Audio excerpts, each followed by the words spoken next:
Hi, Joel. Hello, can you see me and hear me? You're I good? can see you and hear you. How are you? I'm doing fine. What do you think about the event on Friday night? Oh, Now you're which upside down. am I That good looks now? better. Am I back? You're back. What was the event on Friday night? I You have were to. at Ben Wickler's book tour. Oh, Yes. yeah. I mean, I didn't actually go to the thing. Oh, I just went to that, and then I had other stuff to go off and do. So, you know, well, you should pick up, or you got a copy of the book, I think, at the event. You probably have it right there. Let's it do a might quick be. ad. Yeah, it may be here somewhere. We all need to read Ben Wickler's new book. This is the plan. I wish I had my copy right in front of me so I could show it to you all, but we all need to be reminded once in a while that the power really does still sit in the hands of the voters. Um, and that we can all make a huge difference just by talking to each other, right, about the election and the candidates and why we're voting and why we care. You are the first of the candidates who's going to be doing this with us. So we've got 20 minutes. I am going to ask you, let's go see how many questions we can get through. Great. I'll do a one sentence introduction of who you are, although I doubt that many people will need to hear that. And then we're going to go down. I'll ask you questions that were submitted by people ahead of time. And then my able partner, Gabby, is looking at the Q&A, and she'll pull a couple of questions off of that and send them to me.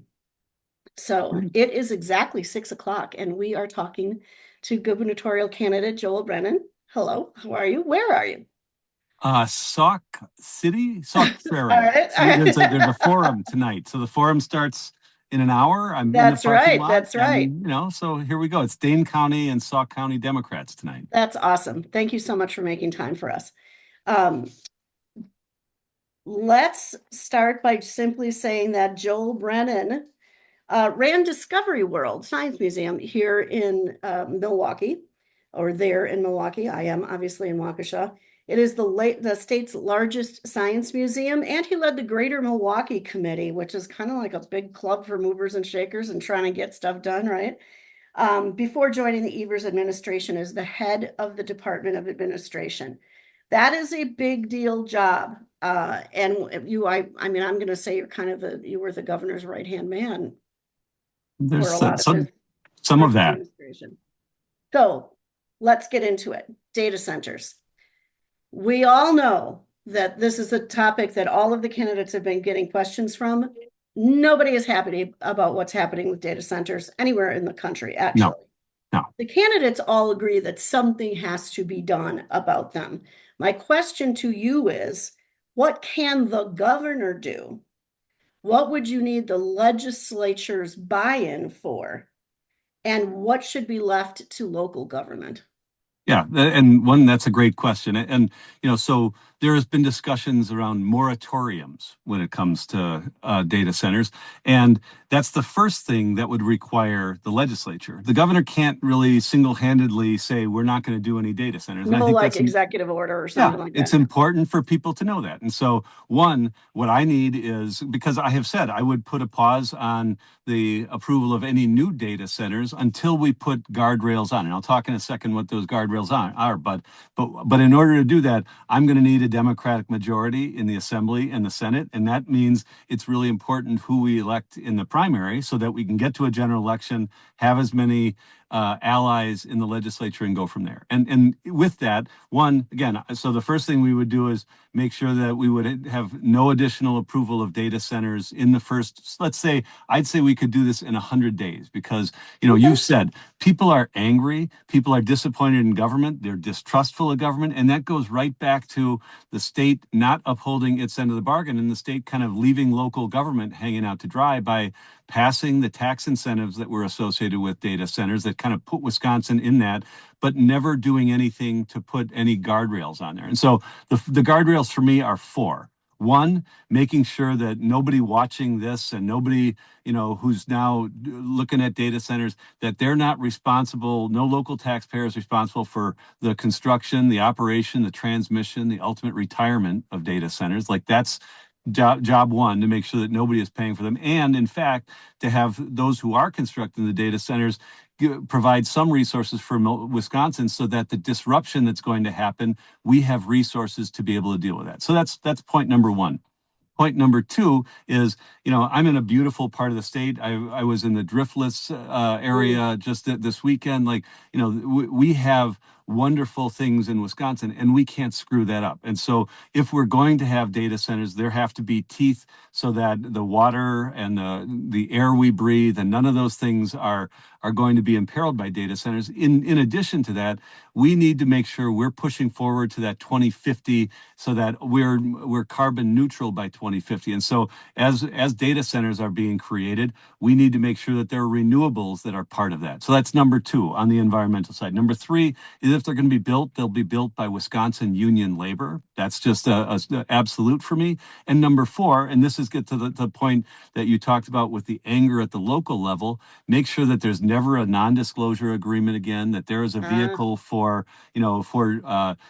residents in communities to actually have their say on this before it's fully baked. In Port Washington, it was 98% done before anybody else had even a voice on this. And there are going to be places, DeForest in Dane County, where they aren't doing it, Caledonia and Racine County. There are places that may decide, but we need to have, and this is the first thing, is to set, here's the boundary, here's where people need to get to in order for us to even consider it. And I think that's what people are looking for most. It's not going to make everybody happy, but it will keep us from having the uncertainty, the anger, the distrust in government that we're having.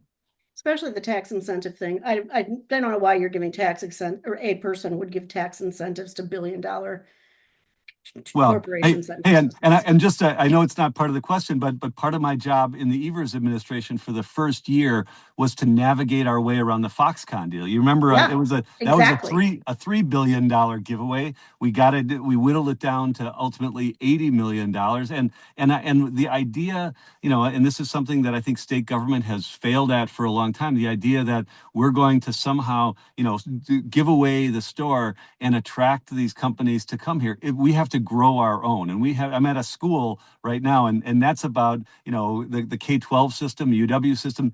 We're going to grow our small business by doing that in technical colleges like you have in Waukesha County. That's a good segue into the next question, which I don't think I've ever heard before, but someone submitted this. I'm surprised to not hear about private equity takeovers. They're taking over waste management companies that serve public communities, nursing homes, veterinarians, dental and medical practices, single-family homes, apartment buildings. How has this contributed to inflation, and how can we incentivize not selling to these vultures? Well, you could pick any one of those topics, because I have heard that on almost all of those issues. I'll take one on housing. Wall Street owns properties, multifamily homes, multifamily properties in communities all around the state of Wisconsin. They actually, own RV parks and things like that. I've talked to people who, a woman who lived in an RV in a mobile home in Sheboygan, and the underlying property, her rent has tripled in the last 3 years. It's not any more valuable to her, but this is what we're getting. And you get this in places all over. And so what we can do is, I talked to Tammy Baldwin during the campaign. Something she's trying to do at the federal level is, if you are a property owner and you own 100 units, you pay a little bit of extra at your federal. If you own 150, 200, they're starting to do that at the federal level. What I have asked her is, could we piggyback on top of that and do the same thing at the state level? This isn't all something that the state has to decide on its own. Now, there are lots of ways with the Trump administration. We are not going to have a partner at the federal level, but if there are things that can be passed at the federal level, we can then start to mirror those at the state level, and we start to do those things, because it is about, in the name of efficiency, we are losing the ability for people to afford to rent, and then to get into a property that they can buy, in the name of efficiency and effectiveness or what they can make on Wall Street from us, we are losing the ability in nursing homes to have the kind of care that we deserve. Like I have heard that in virtually all of those things, all of those 5 or 6 things that you said, I have had experiences during the course of this campaign where I have seen people and heard from people who have been hurt by that. And, Yeah. again, like I don't have any problem with people making money. I have problem with them making money at our expense and where care is going down and opportunity is being lost. Like that's what's happening. That is the grift that we are seeing at the federal level that Grift is is a just good word for it. intolerable for it. It is. It is absolutely blatant and it's transparent. By the way, for folks who are listening to us, at the bottom of your screen, there's a Q&A box. If you would like to post a question, we'll pluck a couple of those out later. Number 3, Waukesha County residents consistently cite rising property taxes and increasing cost of living as major concerns. No surprise.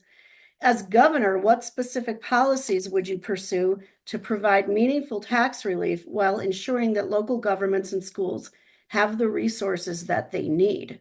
Yeah, well, please review how you plan to improve the shared revenue that communities get their fair share and can adjust for inflation while maintaining local control of spending. Yeah. That's so a lot. Yeah, it's a You know lot. what we mean. And I want to say, because I didn't get any introductory comments, but like, Waukesha County lost Paul Farrow in the last few weeks. Yes. And I numbered Paul as a friend and somebody, especially during COVID, we got the opportunity to work together. Sometimes you think there's this huge partisan divide. I was the Secretary of Administration. He was county executive in Waukesha. We would talk every couple of weeks about what was going on the ground. How could we help? How could we do things in a coordinated fashion? Like, that's who I have been throughout my career. It's, I think, what we need out of governor. And Paul was a pragmatic leader, and I would be the same. So, on this issue, and I had conversation with him around, and I know he tried to do things in Waukesha County. It's one of the last counties that doesn't have the half-cent sales tax in the state, and he tried to actually do that. But it does come down to a couple things. One, I'll talk about shared revenue, but first, the school funding formula, which has been broken for 33 years since it was introduced, and we had 60 different school districts go to referendum this spring just to pay for operations. And that's as big a condemnation as I can see of state government, because it's pitting property taxpayers against kids, like saying, either we can do the basics for kids in the classroom, or we can, afford to stay in our house. And that's like the false choice that state government is putting on. So, scrapping that, having the state reassume its commitment of 2/3 funding, we're not even at 50% now. Like, immediately that would bring down property taxes for people, and force us to keep us from being forced to go to referendum. Like, so the school funding formula is really the first place. So scrap that. Start with a student-centered formula that says every kid has value regardless of where you live and what your zip code is. Add on for English language learners, for special needs, for rural, urban poverty. With Waukesha County is the richest county in the state, but you still have lots of kids who get free and reduced lunch in the city of Waukesha. Like, this is not something that people, that is foreign to you. So that's where you start. But when it comes to shared revenue, what was done, I worked with people on the Act 12 and what happened a couple of years ago that allowed my home county of Milwaukee and my community to raise its own sales tax, but also did some more to distribute some more shared revenue, but it didn't fix things. Since that time, you have had communities like Racine, Stevens Point, Whitewater go to referendum to pay for firefighters. Like, that's basics. And we are still in a position where, and now you're, because the schools are going to referendum so often, you're fighting referendum fatigue where, you could do it for firefighters, you could do it for kids. You shouldn't have to do it for any of it. And that's the state's responsibility. So it really is, a funding formula, a shared revenue formula that does meet the needs of the local level, but it also gives some relief maybe from some of the revenue caps that have been there and allows for there to be opportunity for, for them to meet their own needs. Because truly, local government is where the rubber meets the road on transportation issues, for real, but on everything else. I'm glad you said it's the state's responsibility to figure that out, because it is. I mean, somebody asked me a question last night about fighting Bob LaFollette, and the state. We were the first state to do a state income tax, but we also have had this contract between state and local government for like 115 years, where the money goes to the state, and the state's supposed to turn around and distribute it equitably around the state, and it hasn't worked well for the last 20 years, especially when the state totally turned off the spigot and forced local governments to kind of do things on their own. I'm going to ask you a challenge question, which I warned the candidates about. This is on your website. Joel will push for employers to share the cost of childcare with their workers, restore permanent childcare funding through a refundable childcare tax credit, cap what families pay out of pocket, and expand eligibility for Wisconsin shares so that more people can use the system that exists. Here's the question. How do you push corporations to do anything? A. And this is one of my bugaboos. What good are tax credits when someone needs money right now to pay for childcare? So, two good questions, because, and I want to just add a little context here. The state, Wisconsin was one of the last states to do anything but the bare minimum when it comes to childcare. We have generally used only federal money to prop up a failing system in childcare. $1 billion sits on the sidelines every year, mainly women, because they can't find affordable, accessible, or quality daycare. I was on the board, I was chair of the board at Neighborhood House in Milwaukee, where my kids went to daycare. Like, it's the kind of thing, when you get into this, you're in for a penny, you're in for a pound. So you have conversation, you're into this issue, and I have been for the last 20 years. So the question is, like, how do we fix the failing childcare system in Wisconsin? And it got worse 2.5 weeks ago, because the pittance that we were paying for childcare ran out on June 30th, and there's no money left there. So a quarter of the daycares are in danger of closing. Every wait list is going up, and private pay, you're going to have to pay more. So the question of how do you get corporations to do it? Well, they've done it across Lake Michigan in Michigan. They have a system. They have a system where the employer pays a third, the state pays a third, and the parent pays a third. Like, they have been able to find a way to do that. There are other places, the state of New Jersey. The state of Vermont passed a 0.44% payroll tax with the support of businesses, because they know how important this is for workforce. And that in Wisconsin, 0.44 may or may not be the right number, but a 0.44% payroll tax would generate $900 million in Wisconsin. And just to make sure that folks are understanding that the payroll tax is paid by the corporation, by not the by employer. the Now, in some places there can be both. It can be, a portion by the employee and a portion by the employer. We have to work out those details. But again, like, I was in La Crosse yesterday. The La Crosse Chamber of Commerce had a luncheon. The topic of conversation at the luncheon was early childhood, because they understand that this is something that is holding companies back. It's something that it's like an afterthought for people. And instead of, being a springboard to helping solve problems in K-12, it's something that we don't deal with. And people listening probably don't need to hear this from me, but 95% of brain development happens between 0 and 3. And we are not doing right by those kids if we're giving them a failed system. So they're doing this in other places around the country, and we need to be in a position in Wisconsin where we can help lead this moving forward. I kind of forgot the second question. I don't know if I answered it in that rambling or not. I was complaining about the tax credit thing, because I don't see the point of it. Yeah, but again, like, and so here's on that issue, this is a system that is in danger of failing now. Like, we will have at least some budget surplus going into next year. And I have said the first $100 million that I want to spend